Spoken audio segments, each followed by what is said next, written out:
Olá pessoal, tudo bem? Aqui é o Vitor, presidente da Liga Acadêmica de Pesquisa e Inovação Biomédica. Hoje eu estou em mais um podcast aqui com uma convidada mais do que especial, uma docente da casa, especialista em estética, biomédica formada com muita experiência no campo de pesquisa de estética também. Se apresenta um pouquinho pra gente, doutora. Olá pessoal, meu nome é Vanessa Ferreira, eu sou biomédica, me formei em 2009. Depois disso, fui fazer meu mestrado e meu doutorado em São Paulo, na área de imunologia e doenças autoimunes. Enquanto eu estava lá em São Paulo, eu fiz a minha pós-graduação em estética avançada em injetáveis e desde então eu concilio a carreira docente, pesquisadora, que eu ainda sou um pouquinho, e agora também na área da estética. Então, pessoal, essa é a nossa convidada de hoje. A gente tem alguns assuntos para discutir muito interessantes, inclusive. E é uma honra poder te receber aqui como docente da casa, como professora, que a gente tão bem ouve falar e a gente tem um carinho, e tem um carinho com certeza muito grande no nosso coração. Para a gente entender um pouquinho, a Liga ela tem uns pilares que o podcast é divulgar conhecimento, porque a gente acredita que o conhecimento é direito e fonte de qualquer pessoa, sendo da área ou não da população científica. Então, o nosso pilar é a divulgação científica, sem restrição de etnia, sem restrição de classe social ou de igualdade por faculdade, universidade, ensino médio. Então, nosso pilar é esse, é levar a divulgação científica à população, que se torne algo de fácil acesso. Então, o podcast nasceu com esse intuito de trazer facilidade e acessibilidade à ciência, né? Então, de vários assuntos entre perícia criminal, estética, imunologia, esse é o nosso intuito. Então a gente trouxe hoje um pouquinho para saber um pouco da sua experiência como pesquisador e como alguém que atua diretamente na estética, que hoje a gente sabe que no meio da nossa Estácio, falando de forma particular, no grande das pessoas que iniciam na graduação de biomedicina é para a estética, né? Conta um pouquinho como que é a questão da sua trajetória acadêmica, da graduação, que momento assim foi chave para você entender que você queria estética na sua vida como algo profissional. A vontade de fazer estética, na verdade, era estética e acupuntura na minha época. Ela sempre existiu, desde quando eu fazia faculdade, quando eu estava mais ou menos no quarto, quinto período, eu já queria fazer alguma coisa, mas eu já estava inserida nesse mundo de monitoria, de pesquisa, enfim.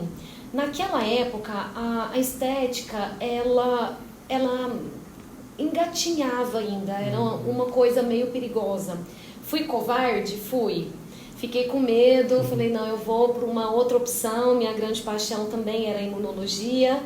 Então, eu fixei mais nessa ideia da docência, da pesquisa. E, com o tempo, sempre tive isso na minha cabeça. Quando surgiu um tempinho, ainda vou fazer estética, ainda vou realizar esse desejo que eu tenho de fazer. E foi acontecendo. Assim que eu fui para São Paulo, eu apanhei um pouquinho lá. Olha que eu achava que eu era estudiosa. Mas, assim, é uma terra de pessoas extremamente maduras, pessoas, assim, que levam a ciência muito a sério. O local onde eu fui inserida me fez amadurecer absurdamente em todos os aspectos. Então, assim, eu tive que estudar triplamente. Reneguei um pouco, né, a minha juventude, me dediquei 100% à pesquisa, não trabalhei, a gente não podia trabalhar, a gente assinava um contrato que a gente não podia trabalhar para ficar inteiramente à disposição do SUS. Então, assim que eu cheguei na Unifesp, eu fiz um contrato, a gente fez um projeto onde a gente ganhou bolsa, e essa bolsa era assim, o limite da sobrevivência, era para pagar aluguel e fazer um mercado extremamente simples. Morei em República por muito tempo, né? E mesmo assim, firme, aquele frio danado de São Paulo, meu Deus, quando chegava maio, o estilo de vida é muito diferente, né? O estilo de vida é muito diferente, tudo diferente, a cidade diferente, né? Tudo muito complexo, tudo muito diferente aqui da nossa realidade. Lá parecendo que eles não descansavam, eles eram incansáveis, assim. Eu brincava com eles, eu falava, nossa, a gente não tira uma cestinha assim, não, depois do almoço, não. Tinha vezes que eu nem almoçava. Então, assim, foi bem crítico, foi bem puxado. Eu tinha que estudar muito para tentar acompanhar. e tinha as reuniões, né, as aulas do mestrado, as aulas do doutorado, que a gente tinha que comparecer, e fora os experimentos. Então, às vezes eu começava, dependendo do experimento, a gente não podia cortar o experimento. Então, se é ciclo celular, a gente tinha que estar ali o tempo todo. Às vezes eu chegava às 7 da manhã, cansei de sair às 10 da noite, a gente só pausava ali para fazer um café, para comer um salgado, e era essa vida frenética um bom tempo. Eu iniciei com a citometria de fluxo, eu analisei algumas subpopulações de células imunológicas chamadas T-helpers. Então eu analisei TH1, TH2, TH17, Treg, né? Como que essas células se comportavam quando a gente analisava essas células a fresco e essas células congeladas, e depois a gente descongelava para fazer o exame. Se tinha alguma interferência, se essa fase de congelamento poderia interferir nos exames laboratoriais. E a gente constatou que sim, que teve uma interferência e tinha uma perda de aproximadamente 30%. Então esse foi o meu projeto de mestrado, onde era para terminar em 2 anos, eu levei 6 anos aproximadamente para terminar, e depois eu já entrei no meu doutorado. Eu mudei um pouco a linha de pesquisa, eu já fui para imunofluorescência indireta, aonde a gente descreveu um novo padrão. Vocês vão estudar padrões na imunofluorescência, pontilhado fino denso, que são, vamos dizer assim, estão possivelmente entrelaçados com alguma doença autoimune, alguns desequilíbrios imunológicos, né? E a gente descreveu um novo padrão. Então, aí a gente teve que estudar o que já existia na literatura, o que a gente poderia contribuir e tudo mais. E essa jornada me rendeu mais uns 8 anos, um bom tempinho. De mestrado, doutorado. Aí eu fiz, enquanto isso, uma pós-graduação, vamos dizer assim, um lato sensu em imunologia, lá dentro da universidade mesmo, né? Uma especialização lá dentro. A gente viveu praticamente a universidade. A gente chegou uma hora que a gente já sabia todos os lugares. O cantinho que é mais quente, que dá para tirar um cochilinho. Exatamente. Aonde que a gente poderia, assim, estabelecer elos. Então, a Unifesp diretamente tinha muita ligação com a USP, então eu tive que fazer vários cursos na USP para entender um pouco mais de citometria de fluxo.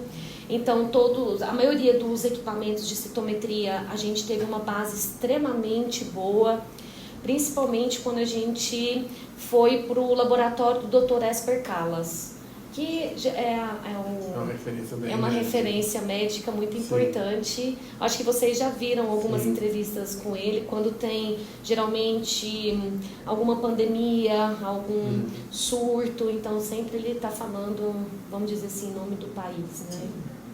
É interessante a doutora comentar sobre isso, porque parece que eu fico pensando, gente, porque do nada houve esse salto e entrou no mercado de estética. Conta isso um pouquinho pra gente. O mercado de estética, ele começou a fazer muito sentido, assim, fora do meu mundinho ali, né? Acho que estava mais perto da pandemia. Na pandemia foi um boom. Sim. Pessoal, antes o que eles não sabiam falar sobre biomedicina, a biomedicina começou a ser super cotada, né?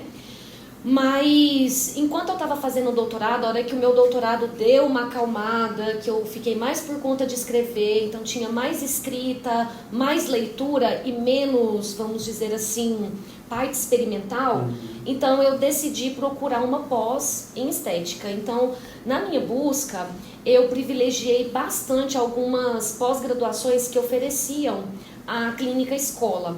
Foi onde eu encontrei o IPESP, que era uma das instituições, vamos dizer assim, mais requisitadas em São Paulo, e ele oferecia tudo isso. A grade era muito boa, a gente teve um embasamento muito bom de estética, né?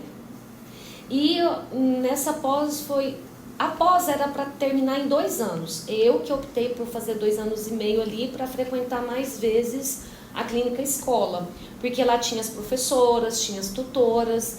E assim, eu fui me encantando cada vez mais pela estética.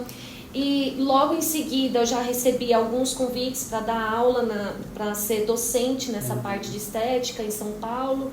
E logo eu vim para Goiânia, porque meu intuito era terminar tudo e voltar para minha terra. Então agradeço imensamente o que São Paulo fez por mim, todas as noites em claro, chorando. Vocês acham que eu não desesperei também? Que eu já não chorei absurdamente em cima de livro?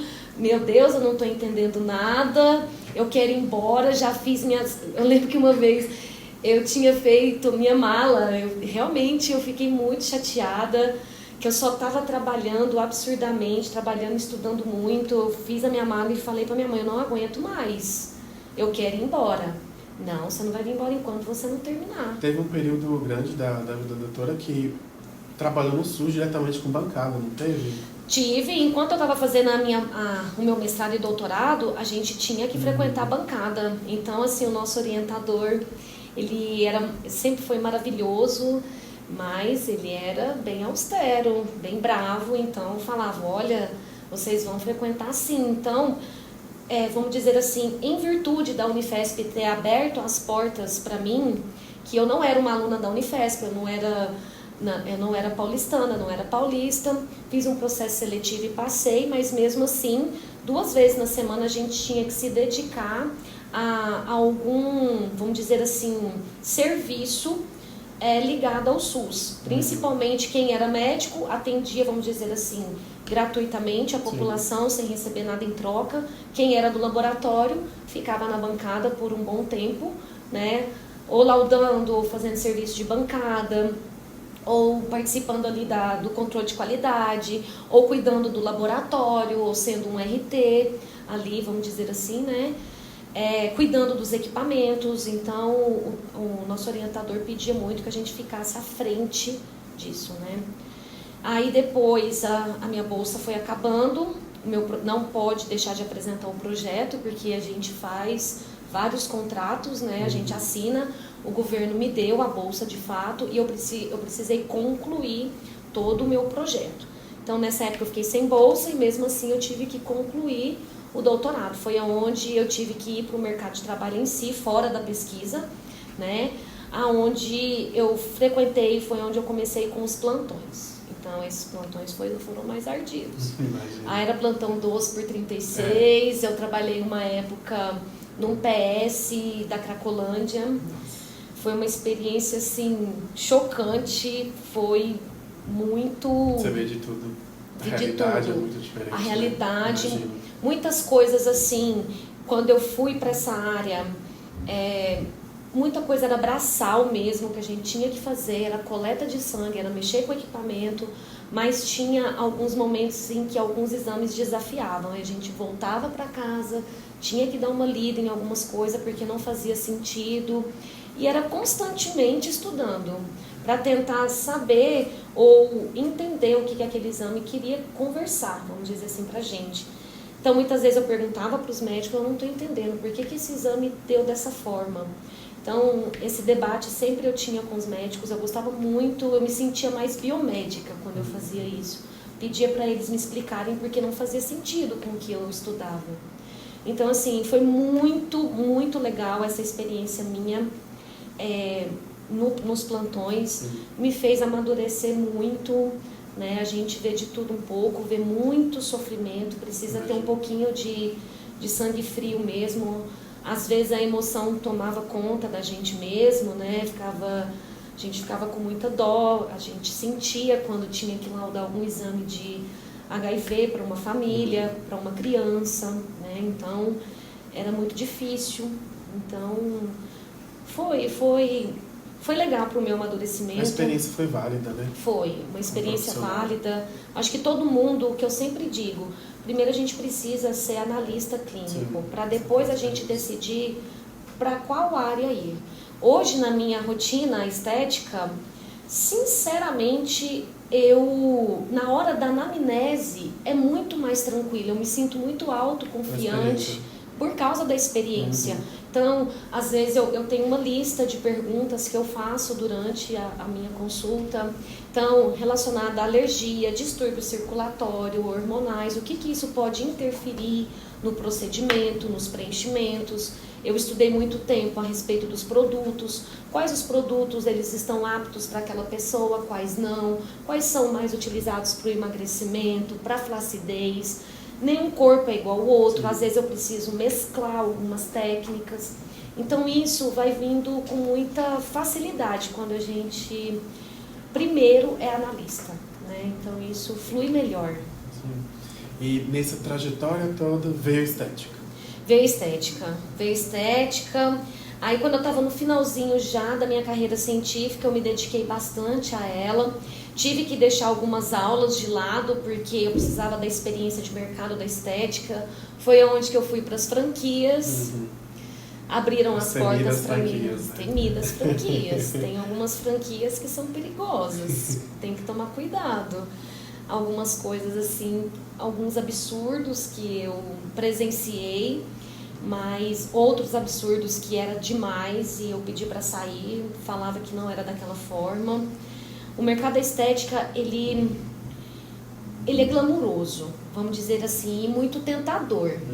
Então, assim, para você fazer um protocolo para uma pessoa, às vezes, a gente tá vendo que ela não tá entendendo nada, tá vendo ali que ela tá suscetível, ela tá vindo com um abalo emocional. Então, eu vi muitas pessoas usando isso, né, a favor do dinheiro. Então, eu tentei ao máximo não fazer isso. Então, às vezes, você tem que bater meta assim, por que você não vendeu isso e isso para ela? Falei, porque não era necessário, pela anamnese, mas você tem que vender. Eu falei, não, mas não é assim. Não é assim, a gente não pode ficar colocando tanto procedimento. Vender o produto e não ver a qualidade do que é fornecido. Nossa, a qualidade muitas vezes, o que eles falavam no Instagram, falavam nas propagandas, nem sempre batia. Hoje eu me deparei com uma situação meio assim que eu fiquei, gente, como isso é possível?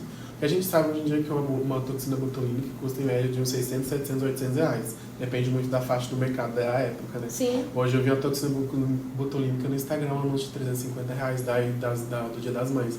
Gente, como isso é possível? Olha, isso é muito perigoso, porque a gente não sabe como que esse profissional vai fazer a diluição dessa toxina, se realmente foi diluída da forma correta, porque quando eu falo para vocês que tudo na biomedicina a gente tem que ler a bula, na estética não é diferente. Então na bula está falando fazer a diluição em 2 ml. Então, 2 ml dá aproximadamente 100 unidades. Então, dá para fazer no máximo 3 pacientes sem retoque, né? E assim, para cobrar esse valor, eu não sei por que ela está cobrando esse valor, porque não cobre nem o preço do produto, né? Então, por aí suspeito, a gente... Né? Muito suspeito, eu não posso falar muita coisa, mas é muito suspeito, não... Tem que ter uma demanda muito grande, mesmo assim, vai vender muito? Pode até vender, mas e a qualidade? Vai ficar comprometida? Aquela pessoa vai voltar para você? Porque senão você sempre vai ficar dependendo de patrocinado. Patrocinado e você não faz uma clientela fixa. Olha, eu vou voltar na doutora Vanessa porque realmente eu vi que o Botox dela dura mais. Ela me explicou direitinho, ela fez a consulta, eu assinei os documentos necessários, ela realmente é uma profissional que está inscrita no conselho. Então são coisas que a gente precisa se atentar mais nos dias de hoje, né? É a segurança que o profissional deve transmitir para o cliente, para o paciente. Exatamente. Né? Eu acho que isso é a base de tudo, porque às vezes você olha assim para a clínica desde a imagem. Um negócio que eu tenho percebido muito dentro do mercado de estética é que você vende a sua imagem. Então, se você não você é da área da estética e não cuida da sua estética, você não vai ter um bom sucesso, não vai ter uma boa caminhada dentro do mercado, porque a primeira coisa que as pessoas veem em você é a sua estética. É verdade. A primeira coisa é a estética, mas eu nunca gostei dos exageros. Acho fantástico alguns trabalhos de colegas profissionais por aí que fazem mudança e tudo mais. Acho legal, mas essa não é a minha linha. É diferente do desleixo. Exatamente. Então, A gente, pelo menos na minha visão, a gente não tenta brecar o envelhecimento, não é dessa forma. A estética não veio para isso. Ela veio com outro intuito. Ela veio trazer saúde na autoestima, autocuidado. É isso, nada exagerado. Às vezes a gente fica muito tentado em fazer algumas coisas, mas a gente tem que se controlar. Olha, tá tudo certo, 40 anos chegou, vamos só cuidar para que as células, então, elas se nutram da melhor forma possível, porque quando a gente chega nessa época, a gente sabe que os nutrientes já não são tão disponibilizados mais para as células, então existem algumas funções preguiçosas ali dentro. E às vezes o mercado da estética, os bioestimuladores, os sérums, a cosmetologia, ela vem para isso, ela vem para ajudar a dar um up aí nessas células. Entrando mais a fundo nesse assunto de estética, a gente direto vê avanços tecnológicos, tecnologia, inteligência artificial, a gente vê que a gente tem essa previsão de sempre ter novas tecnologias, até inclusive dentro do mercado de estética. Hoje, como você entende do assunto, deve estar a par de tudo, qual é o avanço que você tem percebido que tem tomado conta da estética? Uma técnica, um produto? Olha, realmente o marketing para a estética é algo extremamente importante. Então, assim, as tecnologias que andam junto com a estética são muito rápidas. Então, o tempo inteiro a gente tem que ficar de olho no que tem no mercado, o que está acontecendo, quais são os avanços da estética, quais são os lasers, o que é perceber a diferença desses... vamos dizer assim, dessas novas tecnologias, estudar as tecnologias, ela tem que ser um aliado seu. Então, existem algumas tecnologias que são para combater flacidez, outros que são para combater gordura localizada, né? E a cada vez mais no mercado, ele está saturando dessas tecnologias. Então, o que eu canso de falar para todo mundo, só faculdade hoje não é o bastante. Tem muita gente que entra na graduação, eu quero fazer estágio de estética, porque eu já vou sair fazendo procedimento, não, mas a gente esquece. É muito perigoso. O tempo todo a gente tem que estar por dentro. Surgiu aquela tecnologia.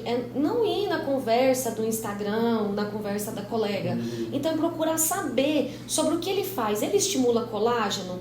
Ele faz retração tecidual? Qual que é o mecanismo de ação desse produto, dessa tecnologia, para eu poder aliar ela com os injetáveis? Então, a inteligência artificial está aí para ajudar. Ela nunca vai substituir um profissional, mas a gente precisa ficar atento sim ao que tem no mercado, a estudar, a ver o que ela pode contribuir para a gente de alguma forma, né? E é algo que a gente nunca pode esquecer, que o biomédico esteta ele só pode atuar como esteta se ele for habilitado. Então, a habilitação a gente só consegue através do estágio registrado pelo MEC ou então pela pós-graduação, é de fato registrado pelo MEC também. Mas é muito válido a gente entender que o estágio que te oferece uma habilitação não te garante uma eficiência dentro do mercado. Não. Porque o que a gente tem de hoje em dia no mercado de biomédico esteta é muito. Mas meu ponto de vista, o que te vai diferenciar de um bom biomédico esteta ou não é a técnica bem feita e qualificada. Isso. Existem pilares para a estética que tem que ser levado muito em consideração. O primeiro pilar é a técnica. Então, o profissional ele tem que saber dominar a técnica. E quem vai para essa área de principalmente ROF, harmonização orofacial, precisa saber entender, precisa saber todos os pontos do que a gente chama de técnica de MD Codes, que são pontos médicos, são pontos que foram descritos na literatura, que foram estudados cientificamente e que direcionam o profissional. O segundo pilar principal é produto. A gente precisa entender de produto. Tem muito charlatanismo no Instagram. Olha, esse produto é bom, esse produto... Não, procure saber sobre esse produto. É um ácido hialurônico? Ele é reticulado? Ele é menos reticulado? Como que é o crosslink? Então, tudo isso a gente aprende... Não na graduação, a gente aprende em pós-graduação, em cursos livres, a gente aprende em congressos, em simpósios. Então, tudo isso é explicado e a gente precisa dominar. Quando tem o ácido hialurônico, como que é a molécula do ácido hialurônico? Ele é um carboidrato, ele é uma proteína? Por que ele retém a água? Será que é muita hidroxila que está solta e que atrai a água por causa disso? O que é crosslink? O que é reticulação? Então, a partir daí a gente consegue evitar algumas intercorrências, né? E o terceiro pilar, o mais importante que eu acho, é entender sobre a anatomia. Qual músculo realiza qual função? A origem do músculo, a inserção do músculo, qual que é a função do músculo, o que acontece se eu colocar um produto no lugar errado, aonde que está tal artéria, aonde que está tal veia, porque eu preciso saber por onde que elas passam para eu não ir em cima dela, para eu não, vamos dizer assim, não causar uma obstrução em cima dela. Né? Então são pontos extremamente importantes que todo profissional ele adquire quando ele tem essa vivência na área da estética. Então assim, professora, posso terminar a graduação e ir direto para o mercado de trabalho? Segundo o MEC, sim, mas eu acho que se perguntar para qualquer profissional esteta, biomédico, a minha resposta sempre vai ser não. Ainda acho que tem imaturidade, né?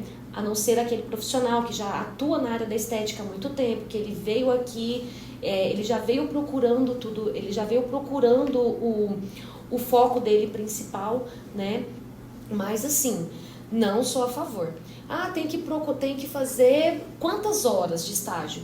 500 horas. Só o que eu vejo, porque isso eu vivenciei quando eu trabalhei aqui em algumas clínicas em Goiânia. Geralmente, os profissionais, eles não deixam o aluno observar o traço dele, né? Então, o estágio deles deveria ser acompanhar esse profissional desde o início da consulta até o fim. Então, a postura que ele vai ter, as perguntas, a análise, por que ele montou aquele protocolo, o intuito daquele protocolo e, é claro, os riscos, né, que a gente faz os tracejados no rosto e a aplicação, a hora de fazer a diluição, explicar para ele. Então, eu vejo que são poucos profissionais que explicam isso para o aluno. O aluno acaba chegando nesses estágios e ficando na recepção, fazendo limpeza de pele, fazendo peelings, fazendo coisas que não é coisas de um futuro biomédico esteta. Então acaba, e o aluno fala assim, será que é isso mesmo que eu tenho que estudar? Será que é isso mesmo que eu tenho que acompanhar? E muitas vezes não é, né? Então, na pós-graduação, você já tem essa vivência melhor. Então, já tem a clínica, a clínica estética, já tem a clínica escola, que é passado diretamente para o aluno. Então, assim, é perigoso. É perigoso. Quer sair dali fazendo alguma coisa? Começa de baixo. Começa com algumas aplicações de enzimas abdominais, começa nos equipamentos, né? Um equipamento de lipocavitação, uma radiofrequência, começa a colocar um injetável junto ali, por exemplo, a carboxiterapia, que é um equipamento que já tem uma agulhinha ali inserida, apesar que eu acho que hoje em dia a carboxi não está tão em alta mais, porém, comecei por ali no mundo dos injetáveis, né? E começar bem devagarzinho. Primeiro os botox, depois os bioestimuladores, para depois partir para os preenchimentos, né? Para a harmonização. Então, assim, são etapas. Ir de uma vez com muita sede ao pote é muito perigoso. Tanto que, infelizmente, a gente vê muita gente sendo presa por conta de irregularidade, tanto quanto produto, ou em técnica, ou a minha habilitação, que acontece muito. A gente fica meio espantado, porque é algo que a gente às vezes imagina que é algo tão longe, mas a clínica do lado lá de casa, que a estética realiza o procedimento que não é válido, não é regulamentado. Verdade, não vamos longe não. Sim. Teve uma clínica de estética aqui em Goiânia famosíssima, que todo mundo já está sabendo, e que por sinal os procedimentos não eram baratos, né? E assim, era uma maracutaia, foi um show de horror, né? Descobriram depois, analisando vários casos, que tem num período de tempo aplicou muito o hidrogel, o silicone industrial, então assim, que é proibido. Então a gente tem que ter limites, né? Tem que colocar um freio nessa ganância. É uma área que é muito rentável, sabe? É uma área muito, vamos dizer assim, eu acho que da área da biomedicina, muito rápida de ganhar dinheiro. Mas ela não tem só harmonização, ela é composta de vários outros braços. Tem a parte capilar, tem a parte corporal, então tem a parte de micropigmentação, tem a parte de depilação. Tenho colegas que elas são especialistas nessa área de depilação com tecnologias avançadas, lasers. Hoje em dia a procura por remoção de tatuagens é muito alta. Então, assim, são várias as vertentes que a estética pode proporcionar, né? Então, procurar ver o nicho, né? Qual é o mercado que tem aqui em Goiânia, o que está faltando, o que poderia agregar aqui. Olha, essa parte aqui os estetas não estão olhando muito, quem sabe? Sim. Né? Doutora, mas no contexto da conversa eu fico pensando, conforme as tecnologias vêm chegando, eu acho que uma dificuldade que o biomédico esteta sempre vai enfrentar, às vezes não, né? Depende muito do perfil de cada um, é reinventação, porque sempre tem técnicas diferentes, sempre tem aparelhos diferentes. Eu falo porque recentemente a gente conheceu o Lavian como assim, uma tecnologia muito boa, eficiente, mas já não está tanto em alta, está entrando agora um Tixel, o famoso Tixel, que o pessoal está começando a ouvir. Que é uma coisa que é com CO2, né, que promove um lifting facial. Eu vi essa tecnologia essa semana passada. A estética é assim, ela é rápida. Se reinventando o tempo inteiro, né? Mas, assim, a gente tem que saber sobre o que tem e procurar fazer da melhor forma possível. Eu sempre falo que cada macaco no seu galho. Se todo mundo respeitasse isso, a gente não teria tanta intercorrência como a gente tem. Se na parte de injetável a gente só pode fazer preenchimento, botox e bioestimulador, tá tudo certo, vamos respeitar isso. Dá para ganhar uma graninha muito boa fazendo isso. E nem precisa fazer tanto assim, para te falar a verdade. Dá para ter uma vida muito tranquila. Agora, aí começa a oferecer lipo de papada, daqui a pouco já tem lipo corporal, daqui a pouco já está usando equipamento de médico. Poxa, isso aí eu já não concordo. Sim. Tem que ligar no conselho, o que eu posso fazer, o que eu não posso, né? Colocar um pouco de limite nessa ganância. Então, isso é muito perigoso, isso às vezes me preocupa, né? Tem muita gente que vê só a parte do dinheiro da estética, né? Não é capaz de sentar, de olhar a pele, de escutar o que aquela paciente tem para te falar. Às vezes o que está incomodando ela é uma coisa tão simples que você fazendo assim, falou, já até sei onde eu vou colocar essas 2 unidades de botox. Ela fica tão satisfeita que ela aparece na sua próxima consulta para fazer o retoque exuberante. Gente, é inacreditável isso. Às vezes, muitas das minhas pacientes que vão para a consulta, elas levam a algum tipo de problema e que a gente tem que tentar ajudar de alguma forma, não se envolver tanto, né? Porque a gente não sabe até que ponto a gente pode ir, mas tentar segurar na mão daquela mulher, mostrar para ela que ela é linda da maneira dela, né? Da maneira que ela acha que está sendo errado e às vezes não é. Entender e aceitar a vulnerabilidade e a fragilidade Isso, da pessoa. A gente mostrar para essa paciente que às vezes ela está fragilizada, os pontos positivos do rosto dela que ela não vê. Olha, você tem uma boca bonita. Mesmo, doutora, tem? Eu falei, claro que tem. Então vamos priorizar mais o seu mento. A gente só precisa fazer 2 pontinhos aqui nesse nível nessa parte de nasolabial. Então, assim, é ser honesta com o paciente, não é ficar aproveitando daquela fragilidade e vendendo um monte de coisa, não. Então, assim, é tomar cuidado, é ter cuidado. Então, esse é o profissional biomédico esteta de verdade. É você escutar, é você ouvir, é você ver quais os remédios ele está tomando, saber um pouco sobre o mecanismo de ação daqueles constituintes farmacológicos, porque aquilo pode interferir no meu resultado, no meu processo inflamatório, né? Sim. Então, é ser honesto na sua profissão. Olha, realmente eu poderia ter ganhado mais essa consulta, mas não, tá tudo certo. Eu falei para ela o que ela realmente precisava de acordo com o que eu estudei, com o que eu sei.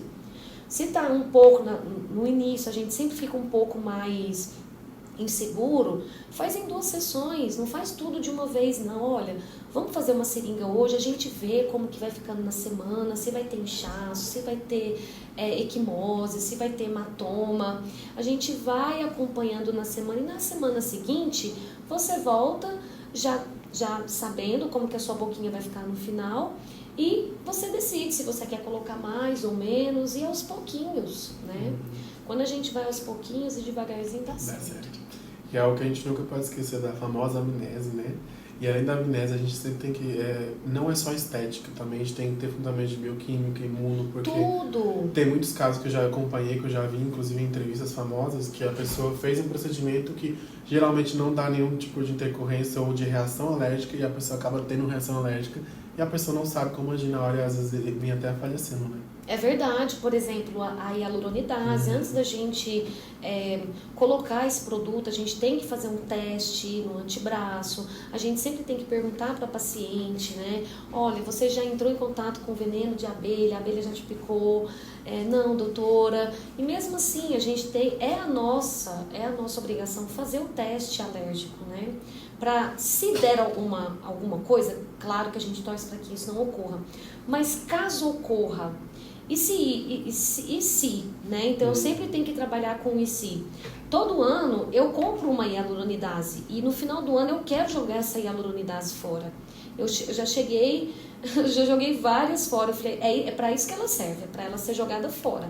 Mas caso aconteça alguma coisa, ela tá aqui, né? Então, é saber reconhecer a intercorrência, é saber o produto exato, é procurar entender o que é uma hipersensibilidade do tipo 1, uma hipersensibilidade do tipo 2, a do tipo 3, a do tipo 4, como que eu devo proceder quando isso acontece, porque a gente pode ir até certo ponto. Você não sabe, tá tudo certo, você não saber a atitude naquela hora, mas pelo menos procure alguém que saiba, que possa te ajudar. Né? Igual aquela pessoa que ela tinha asma, já não era uma pessoa que a gente poderia fazer nenhum tipo de procedimento, eu não faria, né? Olha, tem asma, infelizmente eu não posso te ajudar, porque se o seu ácido hialurônico der errado, eu vou ter que colocar a hialuronidase. Então eu não quero arriscar, eu gosto de dormir. Então não vou arriscar. Leve é a melhor Consciência coisa, né? leve. Mas a pessoa insistiu. Aí, além disso, quando colocou a hialuronidase, teve o processo alérgico, então assim, já tem que chamar de imediato o corpo de bombeiro, chamar de imediato uma ambulância. Não sabe resolver, então chama o médico, né? Não ficar postergando, tentando fazer coisa que você não sabe. Sim. Então, os médicos, depois a perícia saiu e eles constataram que realmente demorou para chamar o socorro. Poderia ter salvado a vida dela. Eu acho que talvez entre muito questão de vaidade e ego, né, doutora? Porque o profissional entender que cometeu um erro e que precisa pedir ajuda, alguém principalmente na faixa dos médicos, existe muito preconceito com isso. Então a pessoa, meu ponto de vista, eu acho que a pessoa tem que entender se houve um erro de fato da parte da pessoa, ou se houve um erro de fato com relação à reação alérgica, uma situação assim, entender que precisa de ajuda, né? Exatamente, entender que precisa de ajuda, entender que você não está sozinho nesse barco, né? E procurar estudar sempre, procurar fazer cursos sempre. Olha, as pessoas assim que terminam a faculdade já quer fazer um curso prático. Não, quando eu terminei a minha pós, eu ainda quis fazer um curso de intercorrência. Então, preciso saber se acontecer alguma coisa, como eu procedo. É isso que eu quero entender, porque é aí que vai entrar o que você sabe e o que você não sabe. É isso que vai te diferenciar dos outros profissionais. É ter sangue frio. A pessoa, quando ela sabe, ela tem uma postura, ela tem uma autoconfiança. Não, calma, na hora a gente assusta, calma, eu sei o que aconteceu aqui. Aconteceu aqui foi uma equimose, foi um hematoma, o que aconteceu aqui foi um extravasamento vascular, o que aconteceu aqui? Então, pelo menos algumas coisas a gente precisa ter noção. Sim. Né? E quando a gente estuda, quando a gente domina, a gente tem. A gente fica até um pouco frio em relação a isso. Eu acho que isso que seria fundamental para um biomédico estético, entender as intercorrências e como resolver elas, né? Muito. Acho que é o que de fato traz a segurança para ser um bom profissional na área. Exatamente, entender as intercorrências e como proceder. Olha, cheguei até tal ponto, não consegui ajudar, então mandar esse paciente para um outro profissional e de preferência você acompanhar esse paciente. Olha, eu posso te ajudar até aqui, mas a partir daqui eu vou te mandar para outro profissional, mas eu vou lá conversar com ele, eu vou falar para ele tudo que eu usei, quais são os produtos. Durante os procedimentos que eu realizo, eu sempre, terminou a anamnese, qual tipo de produto, eu vou na caixinha, tem uns post-its dentro da caixinha que mostra a marca do produto, que mostra a data de validade, o lote, quando que ele foi fabricado, se é um produto que é liberado pela Anvisa. Então tudo isso eu faço questão, eu pego e coloco na ficha dele, porque se tiver alguma coisa, a primeira coisa que o médico vai perguntar, o que colocou nesse paciente, né? Se essa caixinha, se esse produto não for legalizado pela Anvisa, não passar pelos testes da Anvisa, alguma coisa está errada. E o profissional, sim, ele tem que ser penalizado, porque é a nossa obrigação. A primeira coisa que eu pergunto sempre, olha, eu não conheço esse produto, mas você pode mandar para mim o número Anvisa dele? Ou se não, do Ministério da Saúde? Deve estar na caixinha, é uma sequência de 9 números. Ah, não tem. Então eu já não pego, porque lembra dos pilares, produto, técnica e anatomia, né? Então isso a gente precisa sempre ter como referência. Muitas vezes o produto, ele é o maior dos pilares. Imagina. Doutora, fugindo um pouquinho sobre esse assunto específico, vamos falar um pouquinho sobre técnicas, que eu acho que tem muitas perguntas com relação a isso do pessoal. Qual que é a sua preferida? Hoje em dia você fala, nossa, meu olho brilha quando eu falo dessa técnica. Bioestimulador de colágeno. Gosto porque eu gosto dos resultados que ele traz. Gosto porque ele estimula o nosso sistema a produzir. Gosto dos preenchedores, acho viável, sim, quando tem alguma coisa que incomoda o paciente. Mas, assim, prevenir é muito melhor. Então, assim, quando eu faço os bioestimuladores, eu vou acompanhando o paciente e eu vejo a evolução daquela pele, é maravilhosa. Aquela pele fica mais viçosa, ela fica mais renovada, ela não tira as características da paciente. Então, se é um rostinho oval, tá tudo certo ser um rostinho oval. Se é um rosto mais quadrado, tá tudo certo. Então, muitas vezes o preenchimento, ele pode tirar algumas características quando ele é exagerado. Então, nas minhas consultas eu falo, olha, vai fazer 1 ml para a boca? É somente para contorno, é hidratação, não dá para, muitas vezes até dá para fazer uma volumizadinha, mas não é o suficiente para volumizar. E o elegante, o chique é isso, é fazer só, será que o que ela tem ali? Eu sei que ela colocou alguma coisa, mas eu não sei. O natural. Então, hoje em dia, às vezes elas não querem o natural, elas fazem questão, não, eu quero mostrar que eu tenho um preenchedor. Então, assim, faço, mas eu deixo bem claro a minha opinião. Olha, não vai ficar bom, vai ficar exagerado, vai ficar boca de pato se eu fizer dessa forma. Ah, mas eu gosto assim, então tá tudo certo. Se você gosta, eu ainda coloco uma observação. O paciente optou por fazer 2 ml. E eu peço para ela assinar embaixo ainda. Doutora, houve umas perguntinhas, a gente vai entrar nelas. Tá. Teve um pessoal que perguntou com relação a microagulhamento. Retornando a pergunta, doutora, para a gente já caminhar para o finalzinho. Questão da técnica de microagulhamento para acne ativa. A gente vê muito falar sobre microagulhamento, como melhora a textura de pele, como melhora a cicatriz, mas existem muitas dúvidas e muitas inseguranças quando aquela pele tem acne ativa. Qual é o seu ponto de vista com relação a isso? Não sou a favor. Para acne ativa, não. Gosto muito do microagulhamento, já tive resultados fantásticos para a gente trabalhar várias questões, manchas principalmente, rejuvenescimento, às vezes até flacidez em alguns momentos, né? Bem pouquinho, mas sim. Mas para acne ativa não, acho que essa parte fica muito inventação de moda, não é dessa forma. Para acne ativa é um processo inflamatório, tem muita presença de leucócitos, então assim, realmente eu acho que nesse ponto deveria ser uma questão mais dermatológica, mais a nível de médicos, né? Entrar com com medicamentos um pouquinho mais avançados, como o Roacutan, mas fazer procedimentos em acne ativa só se for uma limpeza de pele e olhando o protocolo assim com muito cuidado para fazer essa limpeza. E mesmo assim, sob uma visão do médico, até onde o médico pode deixar eu ir. Às vezes muitas vezes eu pedi, então uma recomendação do dermato, olha, eu vou usar isso, tá tudo bem eu usar esses procedimentos, esses produtos, mas a acne ativa é muito perigoso. A gente tem que respeitar os graus da disfunção estética, né? Então, quando a gente estuda a estética, a gente pode atuar praticamente no grau 1 e no grau 2.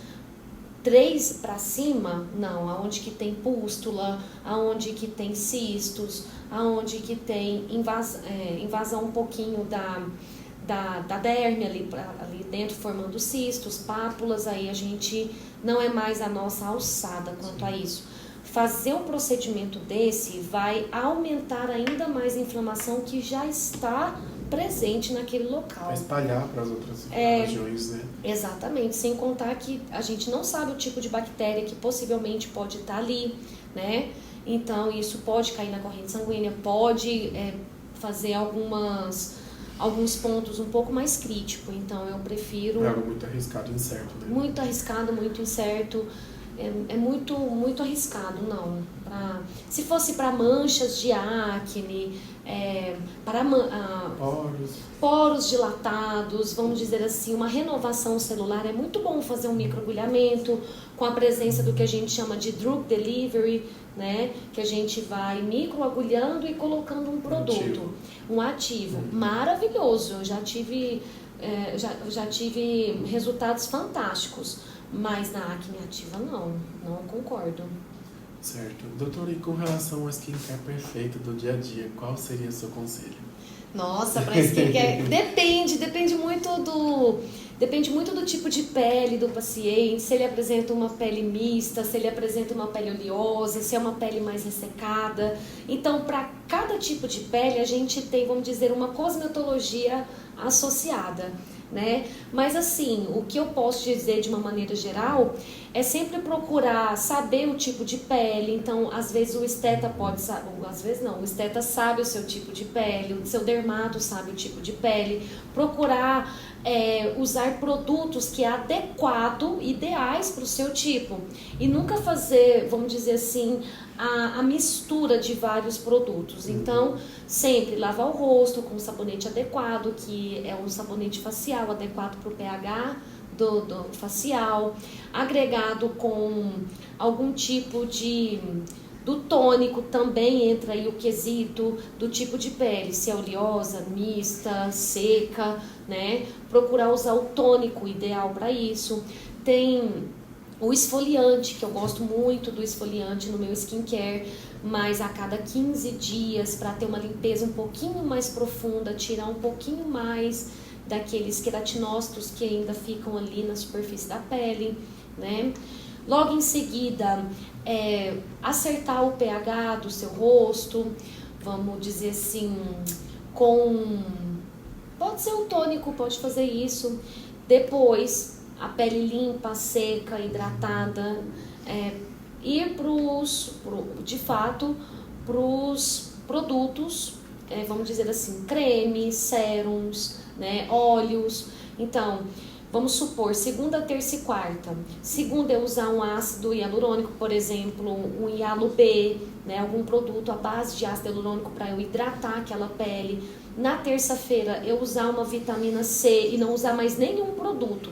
E assim, pouco produto, não pode sobrecarregar a pele. Então, por isso que os sérums, geralmente, eles vêm com conta-gotas. Então, é uma gotinha que a gente coloca na testa, uma gotinha em cada lado da bochecha, uma aqui no mento, né, no queixo, e a gente espalha esse produto fazendo movimentos circulares, no sentido, levando para cima, movimentos circulares, levando para cima, contra a gravidade, em sentido couro cabeludo, né? Sempre com as pontas dos dedos, as mãos devidamente limpas, né? E nunca misturar produtos. Se um dia você usa um ácido hialurônico, no outro dia você trabalha mais o quesito de homogeneizar mais aquela pele. Então pode tratar aí com a vitamina C, com rosa mosqueta. No outro dia, eu quero tratar mais a questão dos poros dilatados. Então eu fazer um peelingzinho para eu dormir à noite, no outro dia acordar, retirar aquele excesso. Eu posso fazer esse peeling à base de niacinamida, um mandélico também eu consigo. Então assim, coisas no dia a dia que dão e muito resultado.